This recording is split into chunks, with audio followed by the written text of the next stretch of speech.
Halo teman-teman semuanya, kita kembali lagi ke part 2. Nah, di sini kita akan belajar tentang sifat-sifat periodik unsur. Nah, sifat periodik unsur apa aja yang akan kita pelajari? Yaitu kita simak ya. Yang pertama ada jari-jari atom. Jari-jari atom ini adalah jarak dari inti atom sampai kulit terluarnya atau kulit elektron terluar. Nah, bisa kita lihat teman-teman. Sebentar akan Ibu share screen terlebih dahulu ya. Nah, di sini ada inti atom ya yang di tengah, kemudian yang di luar ini adalah kulit terluarnya. Nah, di sini ini jari-jarinya teman-teman. Kemudian kecenderungan jari-jari atom terhadap tabel periodik unsur ini bagaimana? Nah, tadi di tabel periodik unsur ya ada golongan, kemudian ada periode. Nah, ini juga sifat mempengaruhi pada jari-jari atom. Nah, di sini misalnya dari satu golongan, golongan tadi yang gimana teman-teman? Yang tegak ya. Golongan dari atas ke bawah jari-jari dia semakin besar. Nah, jari-jari atom ini semakin besar. Bisa kita lihat nih teman-teman, ada unsur ya, ada atom di mana jari-jarinya itu semakin besar.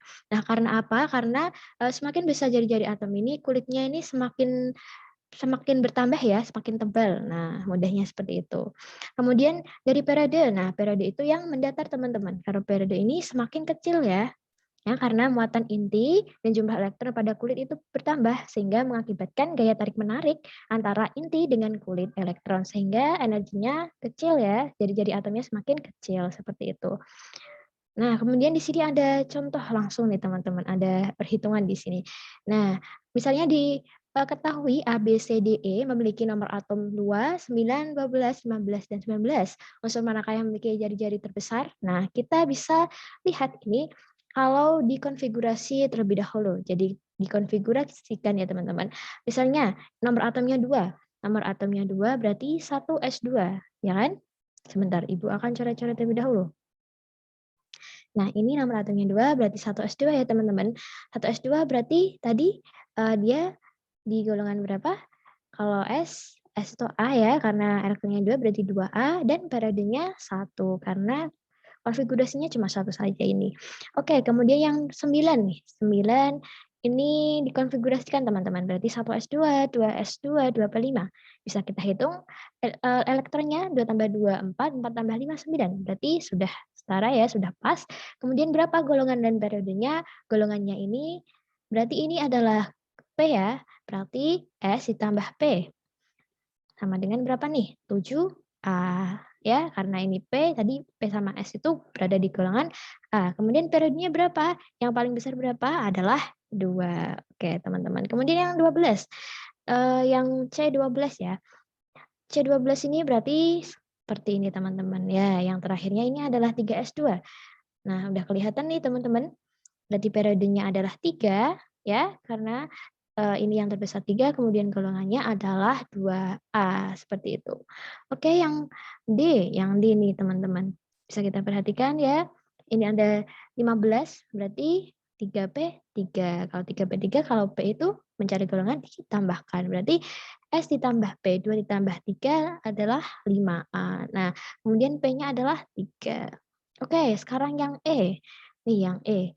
Kalau yang E itu 19. Nah, ini tambah panjang ya konfigurasinya. Berarti boleh menggunakan konfigurasi singkatan dari gas mulia boleh, ataupun yang seperti ini teman-teman yang panjang. Nah, kalau 19 ini berarti 4s1. Nah, ini udah ketebak nih. Berarti A ya, golongan A adalah 1 elektronnya, kemudian periodenya adalah 4. Oke, dari sini teman-teman kita langsung buat tabelnya. Tabelnya seperti ini. Maaf ya kalau tulisannya jelek seperti ini. Bisa kita lihat nih teman-teman. Kalau yang tegak ini, kalau yang sebelah kiri ya, ini adalah periode ya, 1, 2, 3, 4. Bisa dilihat nanti ada periode 1 tadi, 2, kemudian 3, 3, 4. Nah, berarti 1, 2, 3, 4. Kemudian golongannya ada berapa semua tadi? Ada 2A, 7A, 2A, 5A. Nah, ini bisa ditulis semuanya teman-teman. Berarti yang terletak di 1A periode 1. Ya, yang mana nih? 1A periode 1. Berarti yang 1A periode 1. Nah, ini salah ya teman-teman. Nah, Ibu ternyata salah ini. Berarti periode 1, 2A, ini A-nya sebelah sini teman-teman. Oke. Kemudian yang 1A 4, periode 4. Yang mana nih? Yang E ya teman-teman. Nah, ini E bernomor atom 19. Oke, E. Kemudian yang ini teman-teman, 2A periode 3. 2A periode 3. Nah, ini yang C. Kemudian yang 5A periode 3. Mana nih? 5A periode 3, D. Ya, berarti yang terakhir adalah B, yang 7A periode 2. Nah, dari sini tadi sifat-sifat kecenderungannya gimana teman-teman? Kalau jari-jari berarti dari atas ke bawah atau dari bawah ke atas ya. Dari atas ke bawah ini semakin besar. Ini besar teman-teman. Kemudian dari kiri ke kanan dia semakin kecil. Benar? Benar atau tidak nanti bisa dicek ya di PPT. Oke. Terus berarti yang terbesar ini yang mana teman-teman? Berarti kalau yang terbesar semakin ke bawah ya. Berarti yang terbesar adalah E. Oke. Kemudian kalau diurutkan berarti yang terbesar lagi yang mana nih teman-teman? Karena ini dari kiri ke kanan semakin kecil, berarti kanan ke kiri semakin besar ya, yang di sini. Nah, berarti ini yang kedua, berarti ini yang ketiga, ini keempat, ini kelima. Seperti itu teman-teman. Baik, bisa dimengerti? Kalau ada yang ditanyakan, bisa langsung ke sidik dayanya ya, di komen, seperti itu. Oke, langsung kita ke slide selanjutnya. Nah, di sini ada energi ionisasi. Energi ionisasi itu apa, teman-teman? Energi ionisasi itu energi minimum yang diperlukan untuk melepas elektron dari suatu atom netral dalam wujud gas. Nah, untuk melepas elektron ya, energi untuk melepas elektron. Nah, di sini bisa kita lihat nih, teman-teman. Ada Na. Nah, Na ini kalau untuk kestabilan ya, berarti kan dia konfigurasi Bohrnya 281. Nah, untuk mencapai kestabilan dia melepaskan elektronnya satu ini, dan ini adalah energi ionisasi, E- seperti itu. Ya, energi untuk melepaskan elektron. Nah, kemudian kecenderungan dalam ini tabel periodiknya gimana nih? Berarti dari atas ke bawah. Nah, ini berlawanan dengan jari-jari ya. Kalau tadi jari-jari atas ke bawah dia semakin besar, kalau ini dari atas ke bawah dia semakin kecil, atau dari bawah ke atas semakin besar gitu ya. Dari atas ke bawah ya dia semakin kecil. Dengan tadi jari-jari atomnya bertambah ya, sehingga daya tarik inti terhadap elektron keluar semakin kecil. Nah, elektron semakin mudah dilepas dan energi yang diperlukan untuk melepasnya semakin kecil. Nah, berarti kalau dia dari atas ke bawah semakin kecil, itu berarti energi yang dilepaskan itu semakin kecil dan semakin mudah dilepas. Seperti itu, teman-teman. Kemudian dari kiri ke kanan. Kiri ke kanan ini semakin besar ya, semakin besar berarti energi yang diperlukan itu besar ya. Berarti sukar untuk melepaskan elektronnya seperti itu. Nah, kemudian di sini ada penyimpangan nih, teman-teman. Oke, maaf. Nah, ada penyimpangan energi ionisasi dari golongan dari periode 3. Nah, dari periode 3 ini bisa dilihat di grafiknya, teman-teman. Ini adalah golongan 1 ya, karena ketika dikonfigurasi ini adalah golongan 1, ini golongan 2, ini golongan 3. Nah, kenapa kok golongan 2 yang terbesar ya? Padahal energi ionisasi tadi, gimana rumusnya? Kalau dia dari satu golongan ya, sebentar nih teman-teman. Kalau dia dari satu golongan, Ibu ini pinnya terlebih dahulu. Sebentar ya teman-teman. Nah, kalau dia dari satu golongan ya, dari satu golongan ya, seperti ini tadi.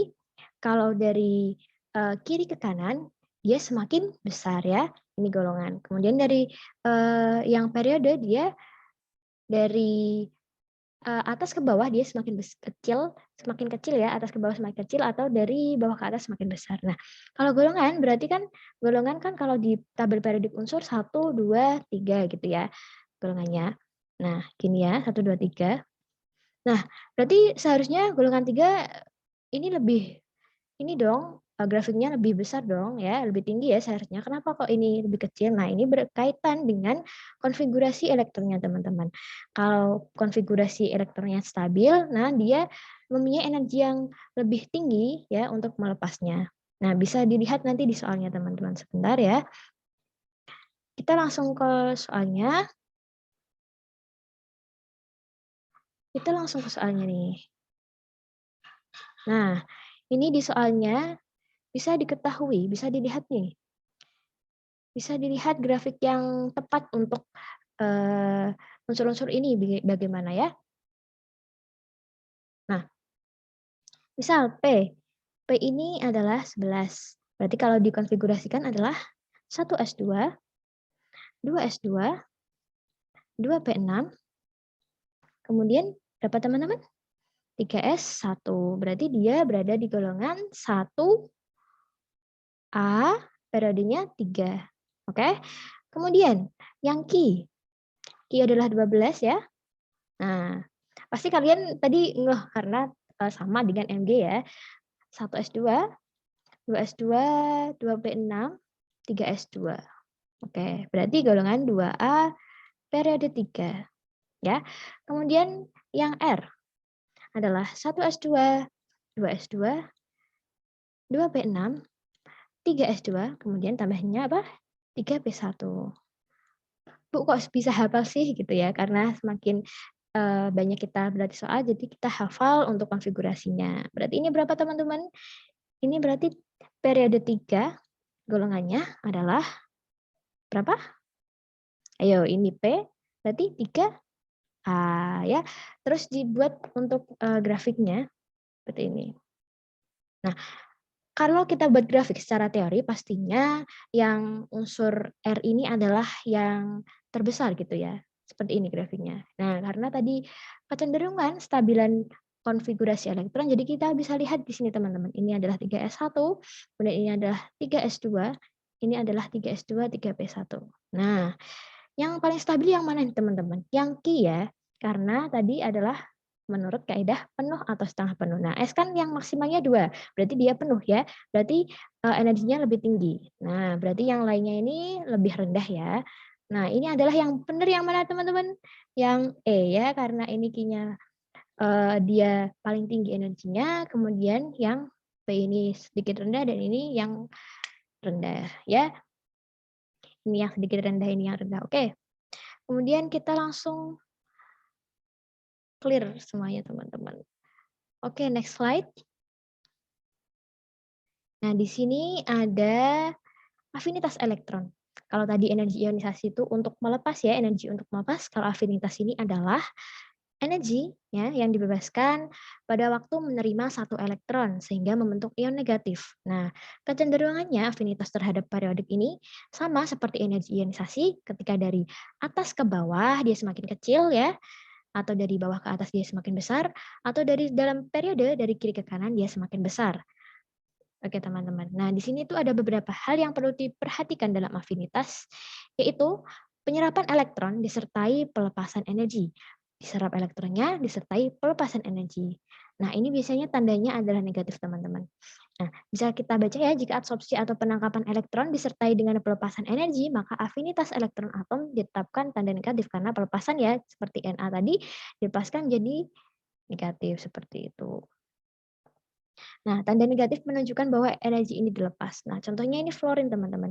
Fluorin mempunyai afinitasnya sebesar min 3,328 kJ per mol, min ya, afinitas fluorin. Itu artinya untuk menyerap satu elektron dan membentuk F min, atom fluorin melepaskan energi sebesar 328.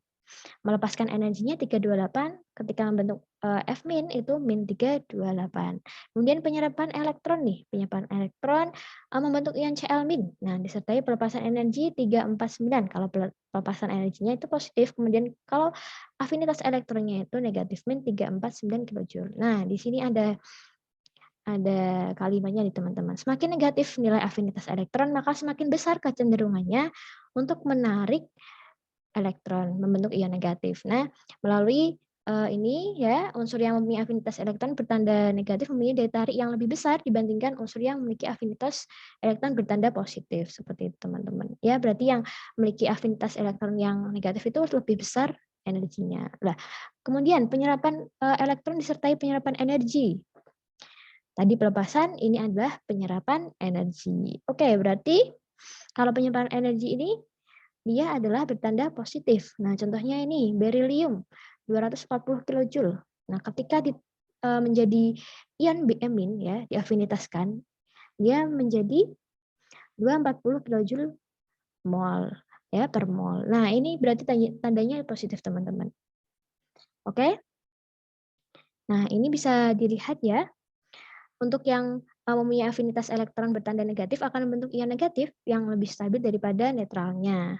Contohnya tadi teman-teman ya, afinitas ion negatif klorin Min 349 itu lebih stabil daripada Cl-nya karena Cl tadi adalah positif ya 349, kemudian kalau diafinitaskan ya dibentuk Cl min itu min 349 teman-teman. Kemudian untuk yang bertanda positif tadi yang berilium ini lebih stabil dia kalau muatan netralnya. Misal tadi Be-nya ya, Be-nya 240.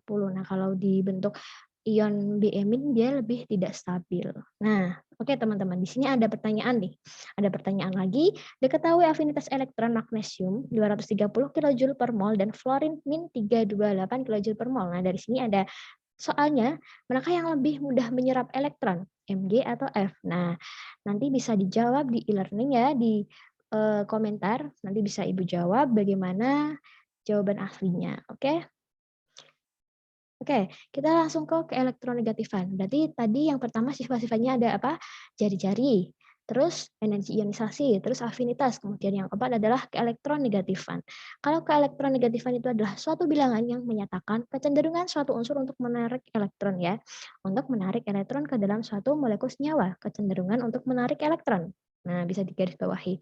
Ini juga sama teman-teman. Berarti yang sama tadi adalah afinitas, energi ionisasi, dan keelektronegatifan dalam sifatnya di dalam periodik unsur, di mana dalam ini atas ke bawah dia semakin kecil ya, atau dari bawah ke atas semakin besar, kiri ke kanan dia semakin besar. Bisa dilihat teman-teman ini adalah nilai keelektronegatifan ya, atom H 2,1 kemudian Cl adalah 3,0. Manakah yang paling besar elektronnya dan lebih kuat adalah Cl. Nah, karena kalau secara teori kan dari golongan ini semakin ke kanan dia semakin besar karena Cl ini berada di golongan kanan ya, jadi dia elektronnya keelektronegatifannya besar seperti itu teman-teman. Nah ini tuh tidak berlaku di gas mulia ya teman-teman karena gas mulia itu unsur yang stabil, jadi dia tidak ada kecenderungan untuk menarik elektron seperti itu.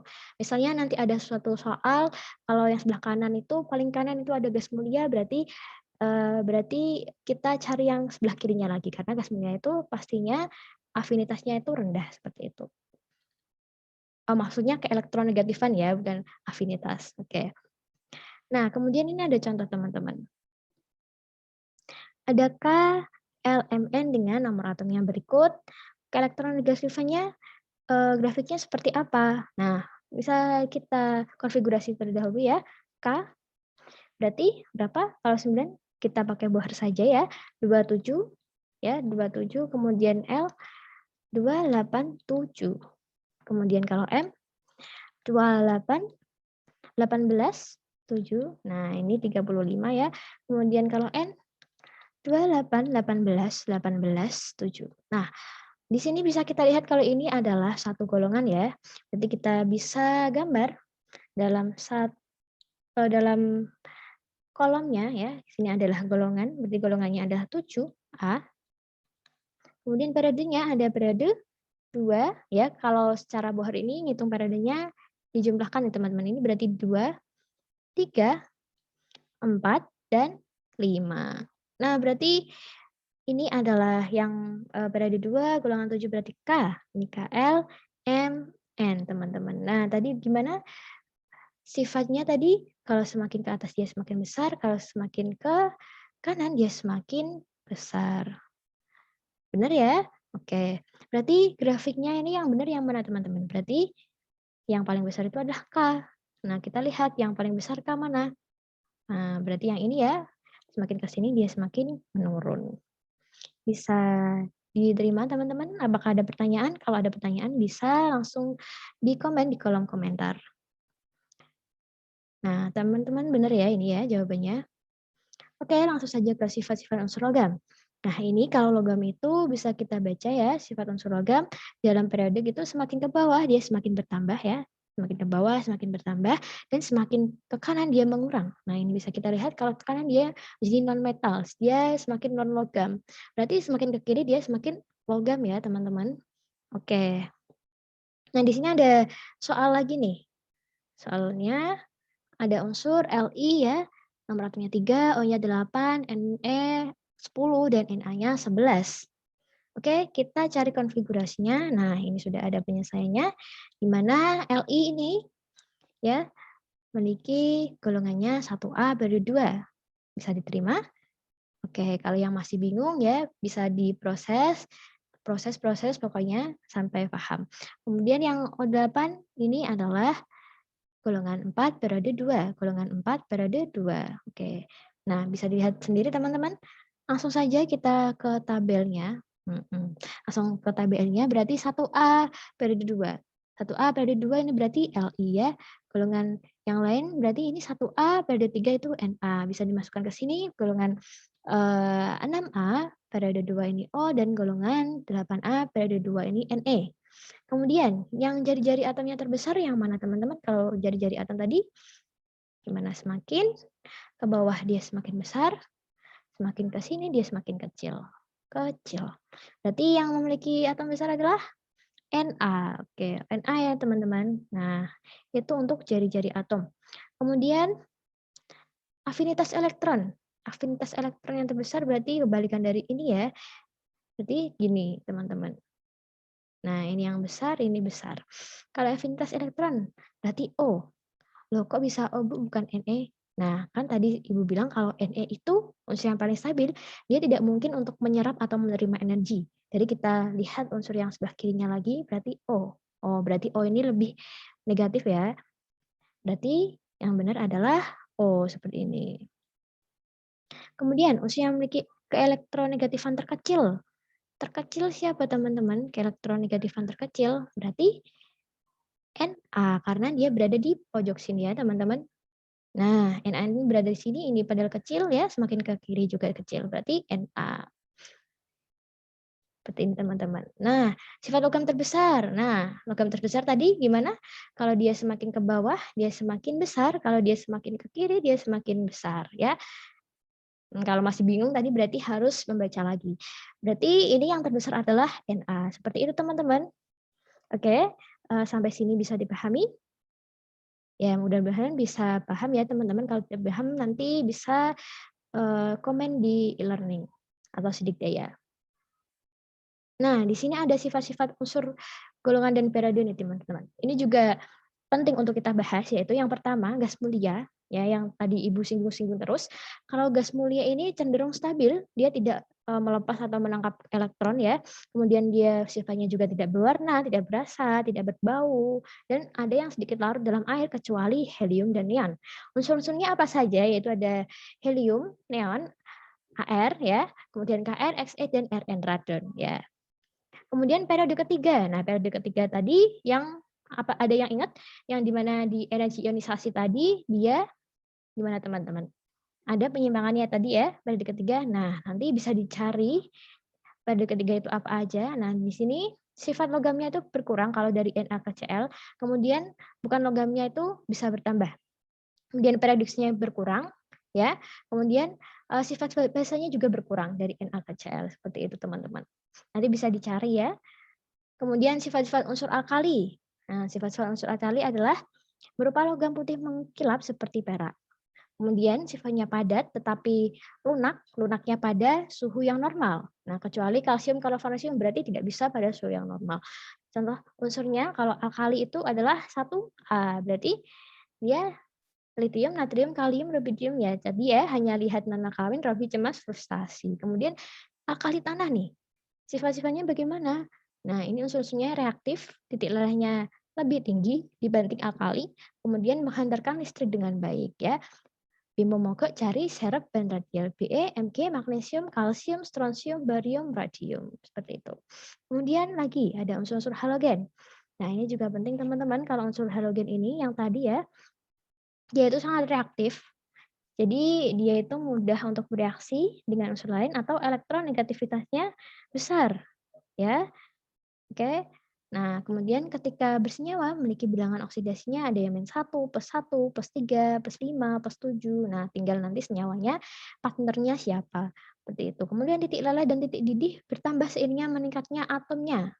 Seperti itu teman-teman. Kemudian untuk halogennya itu adalah 7A, ada FCl, F-, Cl-. Nah, biasanya kalau elektronegatifnya besar itu ionnya seperti itu. Ada FCl, Br, IAT. Nah, vaniclorogenbrim, ILAT, ATIS. Oke, teman-teman.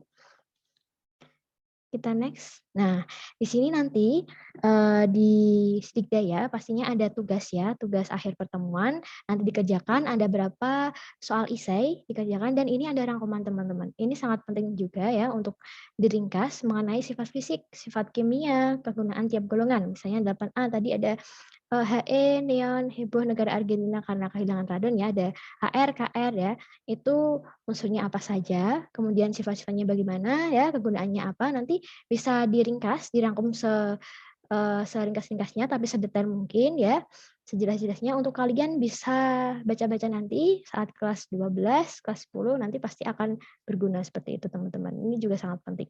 Oke, sekian ya pertemuan untuk minggu ini. Kita akan bertemu lagi di minggu depannya lagi ya. Jangan lupa dikerjakan tugas yang Ibu berikan. Kalau ada apa-apa bisa tanya di grup gitu, seperti itu. Baik teman-teman, sampai sini demikian ya apa yang bisa Ibu sampaikan. Semoga bermanfaat. Selamat pagi. Wassalamualaikum warahmatullahi wabarakatuh.